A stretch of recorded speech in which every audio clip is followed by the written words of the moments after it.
আমাকে বাঁচাও, আমাকে বাঁচাও, আমাকে তুলে নাও, আমি এখানটা আছি।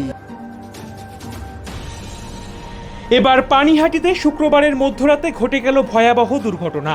সূত্র মারফত জানা যাচ্ছে, পানিহাটির বারো মন্দির ঘাট সংলগ্ন ৩ নম্বর ওয়ার্ডের একটি ২৫০ বছরের প্রাচীন অন্যতম প্রসিদ্ধ শ্রীমানী বাড়ি আচমকাই মধ্যরাতে অর্থাৎ ১টা বেজে ১০ মিনিট নাগাদ ভেঙে পড়ে।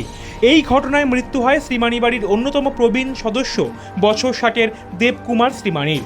পরিবার সূত্রে জানা যাচ্ছে, অত্যন্ত আশঙ্কাজনক অবস্থায় দেবকুমার বাবুকে অ্যাম্বুলেন্সে করে হাসপাতালে নিয়ে যাওয়ার পথেই তার মৃত্যু হয়। পরিবার সূত্রে জানা যাচ্ছে, ওই বিপর্যয়গ্রস্ত বাড়িতে ৫ জন সদস্য বসবাস করতেন।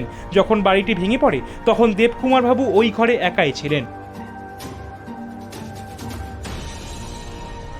এই ঘটনাটা ১টা ১০, তখন আমি দেখলাম যে হুড়মুড়িয়ে গুড়গুড় করে ভেঙে পড়ে গেল।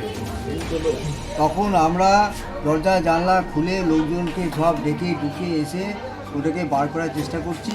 তখন ও নিচ থেকে চেঁচাচ্ছে, আমাকে বাঁচাও, আমাকে বাঁচাও, আমাকে তুলে নাও, আমি এখানটা আছি। মানে কে থাকতো এই বাড়িতে? মানে যে দেবকুমার শিবানী বলে যে ছেলেটি থাকতো, আচ্ছা। সে আমার কাকা হয়, সে ওখানে থাকতো। তাকে তোলার জন্য আমরা অনেক চেষ্টা চরিত্র করে সব বার করে জ্যান্ত অবস্থায় বার করা হলো, কিন্তু পুলিশের গাড়িতে করে যখন নিয়ে যাওয়া হচ্ছে হসপিটালে, নিয়ে যেতে যেতেই গাড়ির মধ্যে এক্সপায়ার করে গেছে। আচ্ছা, মানে কখন বাড়িটা ভেঙে পড়েছিল ঠিক? বাড়িটা ভেঙেছে ঠিক ১টা ১০, মানে রাত? রাত ১টা ১০। আচ্ছা, না আপনারা কি শুনতে পেয়েছিলেন আওয়াজ? আমি শুনতে পেয়ে সঙ্গে সঙ্গে দৌড়ে গেছি।